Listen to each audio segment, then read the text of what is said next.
Fisheries മന്ത്രി സജി ചെറിയാൻ റിപ്പോർട്ടിനൊപ്പം ചേരുന്നു. Minister, ഈ ആഴക്കടൽ ഖനനവുമായി ബന്ധപ്പെട്ട് പാർലമെന്റിൽ കേന്ദ്ര ഖനനമന്ത്രി പറഞ്ഞത് പാരിസ്ഥിതിക പരിശോധനയ്ക്ക് ശേഷം മാത്രമേ ഖനനത്തിലേക്ക് പോകൂ എന്നാണ്. ഇതിന്റെ യഥാർത്ഥ പ്രശ്നം എന്നാൽ 2002 നിയമം BJP ഗവൺമെന്റ് വന്ന് 2022-23 ഭേദഗതി ചെയ്യുന്നത്. അപ്പോൾ ഭേദഗതി ചെയ്യുമ്പോൾ 10 സ്റ്റേറ്റ് എന്നുള്ളത് 13 സ്റ്റേറ്റ് ആക്കി. കേരളം, കാശ്മീർ, ആസാം ഖനന പ്രദേശമായിട്ട് അംഗീകരിച്ചു. അതിനെതിരായിട്ടുള്ള ഒരു സമരത്തിലേക്ക് നമ്മൾ വരുമ്പോൾ കാണേണ്ട ഒരു പ്രശ്നം, ഈ 2023 കേന്ദ്ര ഗവൺമെന്റ് സംസ്ഥാനങ്ങളോടും ബന്ധപ്പെട്ട വകുപ്പുകളോടും ഇത് സംബന്ധിച്ചുള്ള അഭിപ്രായങ്ങൾ, പരാതികൾ, കാര്യങ്ങൾ അറിയിക്കാൻ ആവശ്യപ്പെട്ടു.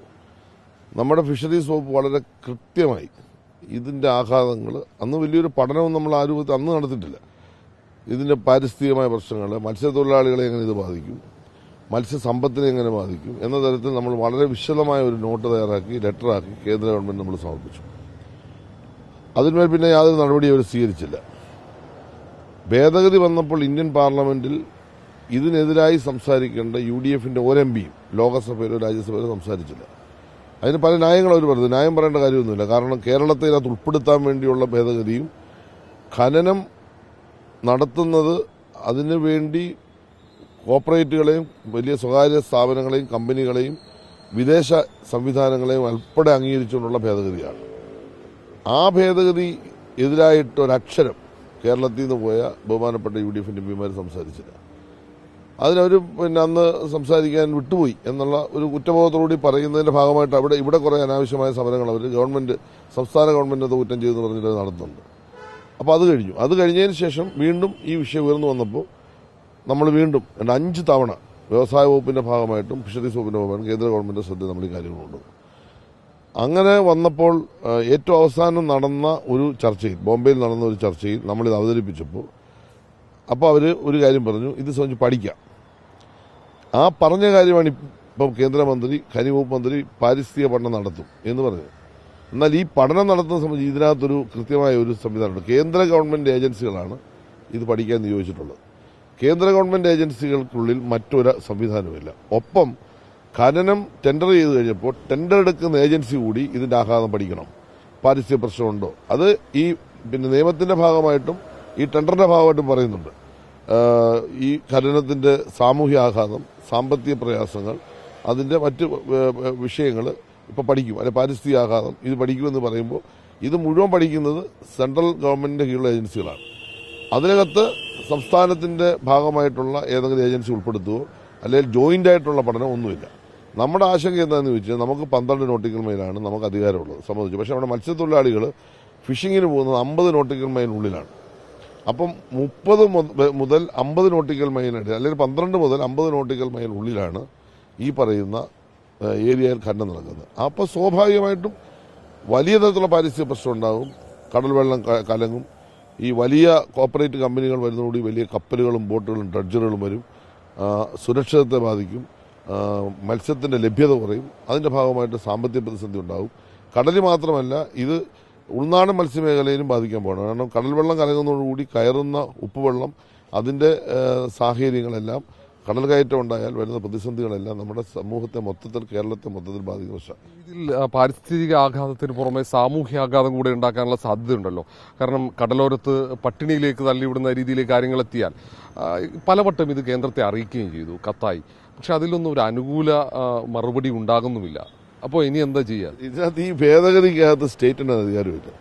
ഇപ്പൊ റോയൽറ്റിയെ സംബന്ധിച്ച് പറയുന്നല്ലോ, നമ്മളിത് അംഗീകരിക്കുന്നില്ല. നമുക്ക് റോയൽറ്റിയും വേണ്ട, മത്സ്യത്തൊഴിലാളിയെ വിറ്റൊരു കാശ് നമുക്ക് വേണ്ട, നമുക്കത് അംഗീകരിക്കുന്നില്ല. പക്ഷേ ഒരു സാമാന്യ മര്യാദയ്ക്ക് ഒരു നിയമ ഭേദഗതി വരുമ്പോൾ ഒരു സ്റ്റേറ്റിന് ഒരു ഷെയർ ഉണ്ടല്ലോ. കാരണം സ്റ്റേറ്റിന്റെ കൂടി അധികാരപരിധി എന്നല്ലേ ഇത് കൊണ്ടുവന്നത്. ഇവർ പറയുന്ന തീരദേശ മേഖലയിൽ ഖനനം ചെയ്യുന്നതെന്ന് പറഞ്ഞാൽ തീരദേശ മേഖല മുതൽ ആഴക്കടൽ വരെയാണ് ഖനനം ചെയ്യുന്നത്. 3 റീജിയനായിട്ടാണ് ഖനനം ചെയ്യുന്നത്. ഇപ്പോൾ കൊല്ലമെന്ന് പറയുമ്പോൾ ഏതാണ്ട് ഒരു 3 ബ്ലോക്കുകളായിട്ട് ഇവർ നടത്തുന്ന ഈ ഖനനം തോട്ടപ്പള്ളി മുതൽ ഏതാണ്ട് കൊല്ലത്തിന്റെ അതിർത്തി വരെ വരും, തിരുവനന്തപുരത്തിന്റെ ബോർഡർ വരെ വരും, അതിന് മുതലപ്പുഴയുടെ അപ്പുറം വരെ വരും. സ്വാഭാവികമായിട്ടും 10,000-കണക്കിന് ക്യൂബിക്കടി മണ്ണും ധാതുക്കളും ഇവർ കൊണ്ടുപോകാന്നുള്ളത് തന്നെയാണ്. ഇതിന് മറ്റൊരു പ്രശ്നം, ഇത് കരയിലേക്ക് വരാൻ പോകുന്നില്ല. ഇത് വലിയ കമ്പനികൾ, വലിയ ഡ്രഡ്ജറുകളും കപ്പലുകളുമായി വന്നിട്ട് കടലിൽ തന്നെ ഡ്രഡ്ജ് ചെയ്ത് നേരെ കടലിൽ തന്നെ പ്രോസസ്സ് ചെയ്ത് നേരെ ഇത് കൊണ്ടുപോകാന്ന് മാത്രമേ ഉള്ളൂ. അപ്പോൾ ഇത് സംബന്ധിച്ചിടത്തോളം എല്ലാം കൃത്യതയോടുകൂടിയുള്ള ഒരു ഭേദഗതിയാണ് കേന്ദ്ര ഗവൺമെന്റ് കൊണ്ടുവന്നത്. കാരണം അങ്ങേയറ്റം മത്സ്യത്തൊഴിലാളികൾക്കെതിരായിട്ട് സ്റ്റേറ്റിനെതിരായിട്ട് ജനങ്ങൾക്കെതിരായിട്ടുള്ള വളരെ കൃത്യമായിട്ടുള്ള സംഭവം കൊണ്ടുവന്നിട്ടുള്ളത്. അത് നമ്മളാരും കണ്ടില്ല എന്ന് പറയുന്നുണ്ടെന്ന് യോജിപ്പില്ല. ഞങ്ങൾ കണ്ടല്ലോ, 2023 സംസ്ഥാനം കണ്ടല്ലോ. ഇപ്പം സംസ്ഥാനത്തെ വിമർശിക്കുന്നവർക്ക് എന്ത് ന്യായം പറയാനുള്ളത്? ഞങ്ങൾ കണ്ടപ്പോൾ ഒരു കത്ത് ഇന്ത്യയിലെ ഏതെങ്കിലും UDF-ന്റെ ഒരു MPയോ പ്രതിപക്ഷ നേതാവോ ആരും ഉന്നയിച്ചു? പ്രതിപക്ഷ നേതാവ് ഉന്നയിച്ചെന്നാണ് പറയുന്നത്. ഒരു പ്രതിപക്ഷ നേതാവ് ഉന്നയിച്ചില്ല, ആരും ഇത് പറഞ്ഞില്ല.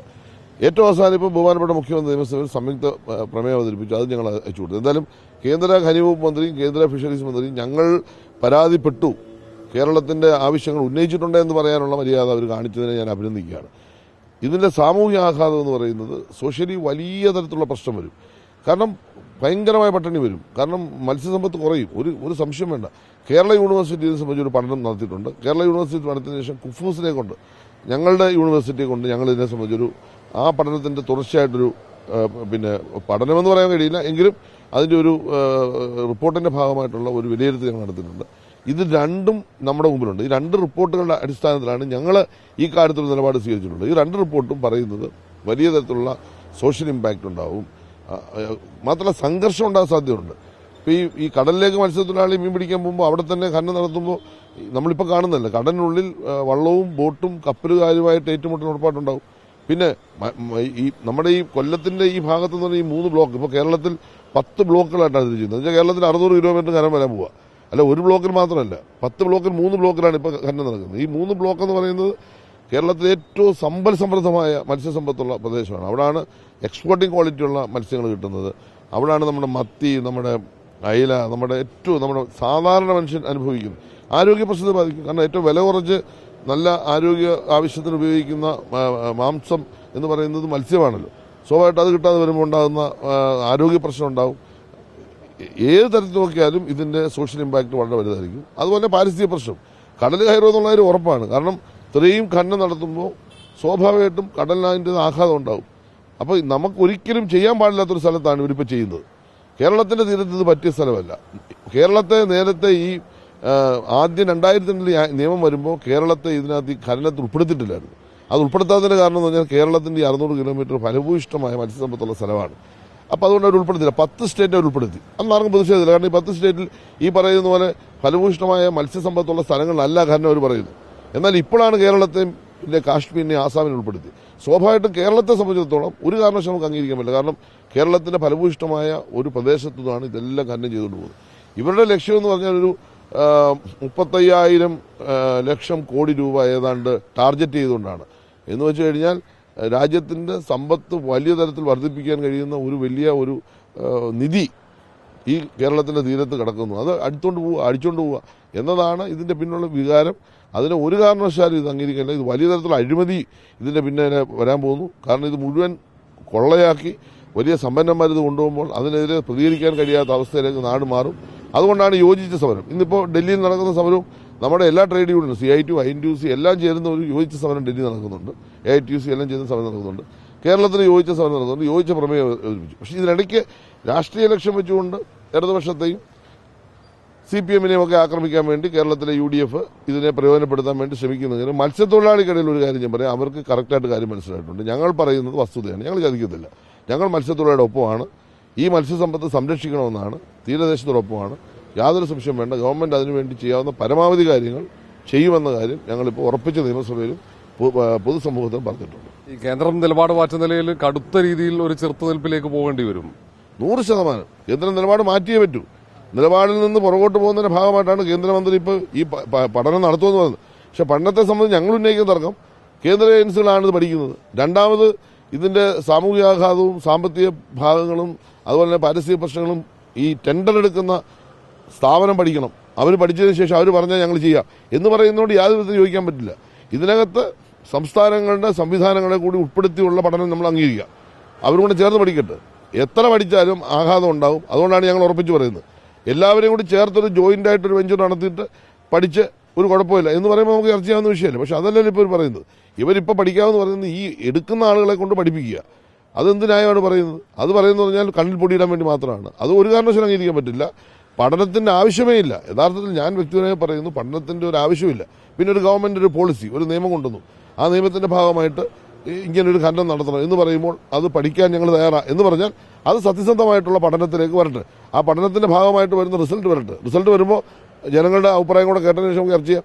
അതൊന്നുമില്ലാതെ ഇപ്പം തന്നെ ഞങ്ങൾ പഠിക്കാൻ ഈ എടുക്കുന്ന കമ്പനിക്കാരെ ഞങ്ങൾ ചുമതലപ്പെടുത്തി അവർ പഠിച്ച് റിസൾട്ട് വന്നു കഴിഞ്ഞാൽ നമ്മൾ കണ്ടത്തിലേക്ക് പോകും എന്ന് പറയുന്നതൊന്നും ഒരു കാര്യമില്ല. യഥാർത്ഥത്തിൽ ടെൻഡർ കഴിഞ്ഞു, എഗ്രിമെന്റ് എക്സിക്യൂട്ട് ചെയ്യാൻ പോകുന്നു.